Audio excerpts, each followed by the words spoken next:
Okay, we're keeping this short and sweet because I'm obviously in my car. I hope the AC isn't too loud, but it is very hot here in Southern California, so that's what I got to deal with doing this. Quick wrap up. What have I read and finished? I should probably get my notes out, huh?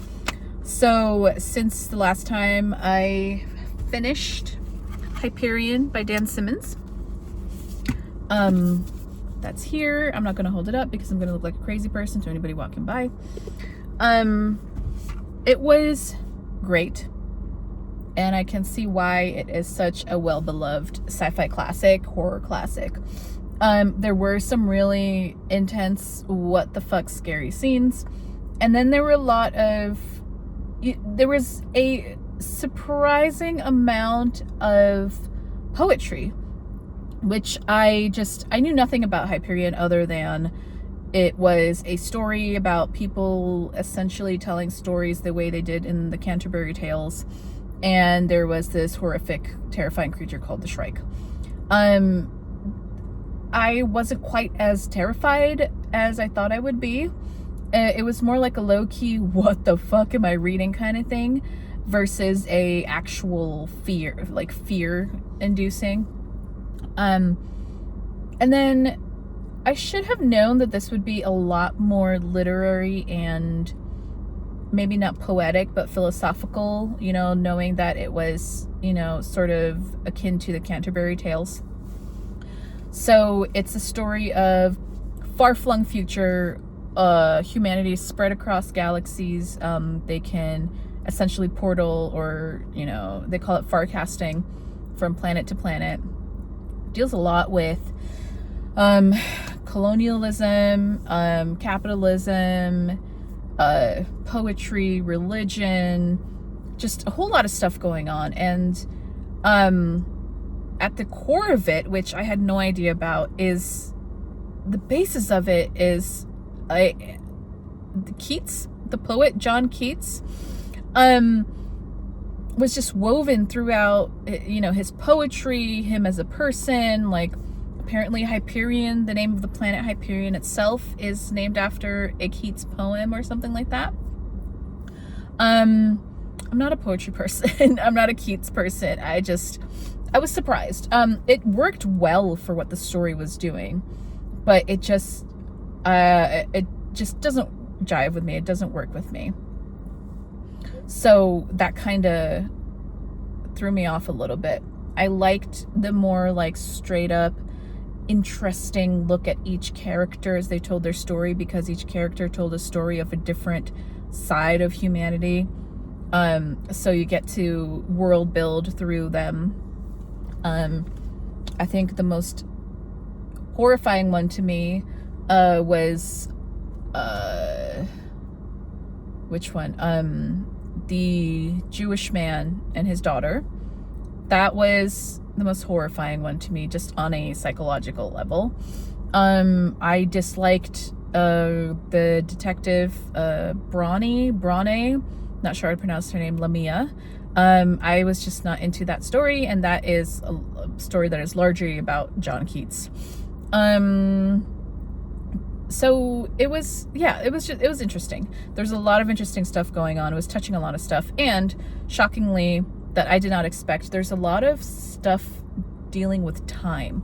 Not like just time travel, but dealing with time as a concept, how it affects people and how it affects, everything around it. So really interesting what's going on here. There's a lot to unpack in this book, and also did not expect it to end where it did. I thought it is a full story in itself, but it also ends right when they get to where they're going.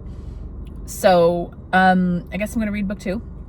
I've seen some mixed reviews about it, but I am going to continue because I liked the setup. I liked most of the characters, so we're going to see how that goes. Next, I read the first volume of Tokyo Ghoul.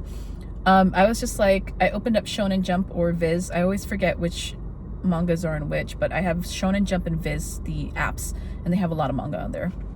So I opened up the first chapter. I was like, let me just skim through this and see if I want to read it right now. I ended up reading enough chapters to finish volume 1. So I can see why this is a beloved classic. Now I can see the bones of where this story is going. That interests me. But for now, this first volume just kind of felt like I've seen it all before, which is not a surprising thing to feel about what is essentially a zombie story. So I am interested to see where it goes, and on the recommendation of a friend in my Discord book club, I am going to continue. And then I read and finished an arc that is not coming out until I think November, and that is We Called Them Giants by Kieron, Gillen, and with art by Stephanie Hans. Now I read this super early. I was super excited to get it because I really love Kieron Gillen, the work he does. And this was highly disappointing. I gave it 3 stars because Stephanie Hans' art is fantastic, and her art does a lot of the heavy lifting in terms of the emotional heft of the story.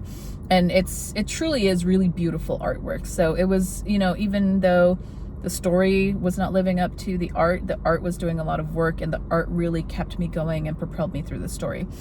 Now, this is essentially a story where our main character, a teenage girl, wakes up to most of the world having disappeared, like basically kind of like a rapture.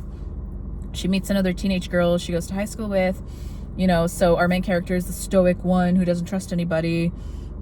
She was a foster child. She literally just got, formally adopted, but she didn't trust that she wouldn't be thrown out again, blah, blah, blah. And then the person she went to school with is a super optimistic, bubbly, everything is great kind of character. And they sort of survive this apocalypse. And they are trying to survive, scavenge as winter is coming in.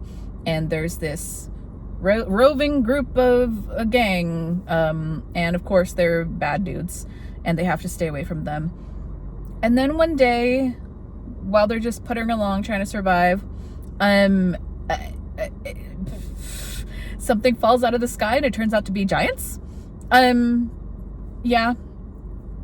And what are these giants? Couldn't tell you because the story doesn't tell you. Why are they here?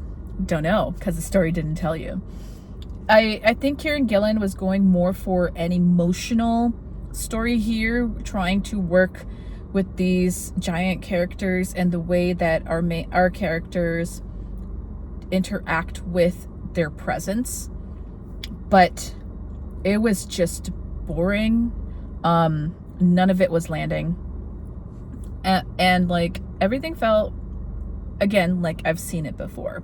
There's nothing new or interesting about this beyond the idea of these alien giants falling onto our planet after a rapture-like apocalypse. And it was short. I guess it was shorter. I think it was about 100 pages, so there's no real time for there to be a lot of expansion. But what a disappointing thing for a Kieron Gillen fan. So the artwork is great. I think if this sounds interesting to you, maybe check it out from the library, because I think Stephanie Hans' artwork in this is worth flipping through it at least a little bit, see if you can gel with the story. But otherwise, how disappointing. Yeah. Okay, on to what I'm currently reading. I'm still chugging along through Words of Radiance by Ryan and Sanderson. I go through ebbs and flows with this book where like part of it I'm like, oh yeah, I'm just gonna read a whole chunk of it. So I'm like a little over 20% having done that. And then sometimes I'm like, my guy, get to the point. Like, whoa, the man needs to be edited. The man needs to be edited a little bit. These books are like over 1,000 pages, and at times I can see like, oh yeah, this is great, learning so much about the story, like the character work, what it's doing. And then other times I'm just like, I don't want to be here anymore. I don't want to be in this character perspective anymore. I don't want to be in this scene anymore. But everything drags at that time. So it's, ebbs and flows, mountains and valleys. I know with the way that the first book ended that it all does lead to a point, and he does kind of ramp up. I think I've seen people call it the Sanderlanche or something. So I know there's going to be a point where everything is going to come together and click. Like, that was one of the best feelings about the first book, was when I had this moment about 60% and I was like, holy shit, oh my god, everything is clicking, oh my god. And so I'm waiting for that moment in this. I know that moment is going to be worth it, and then the rest of the book is going to just like come right after it. So, but the journey there is hard. It's enjoyable, but also hard. So we'll see how that goes. I have paused on that a tiny bit because of the other book I'm currently reading. I'm reading Words of Radiance on my Kindle. So the other book I'm currently reading is also an e-arc, and that is A Sorceress Comes to Call by T. Kingfisher. And after Thornhedge, was that last year? Thornhedge was a little bit of a disappointment for me. It didn't quite work for me the way T. Kingfisher always works for me. But I started reading Sorceress Comes to Call. I got through a couple chapters and I was like, yes. Oh my gosh. This is so T. Kingfisher. I fucking love this. Yes, let's go. So, apparently it is a reimagining of, or reworking of some of the elements of the story of The Goose Girl, which is a fairy tale I'm not intimately familiar with.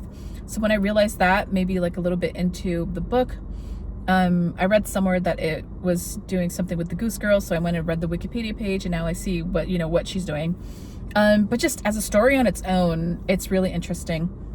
It's about this girl whose mother is a sorcerer, and her mother is really cruel and can usually, the main thing that the mother does is uses magic to force her body to do whatever her mother wants.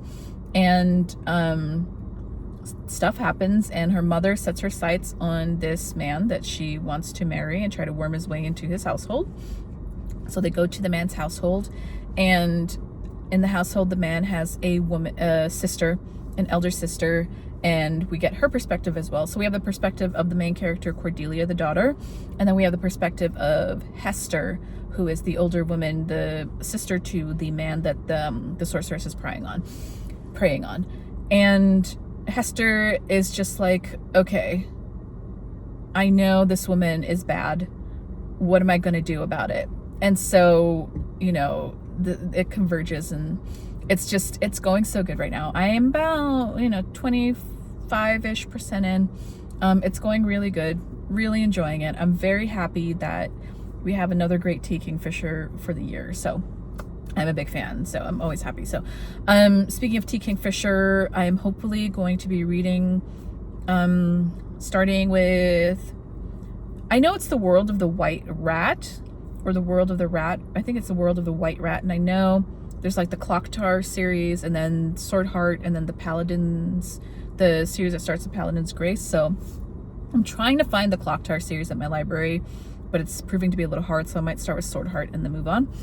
So I'm hoping to do that this year because I want me more T. Kingfisher. So, but I am being sated by A Sorceress Comes to Call, which is coming out in August, I believe. So yeah, that's what I'm currently reading.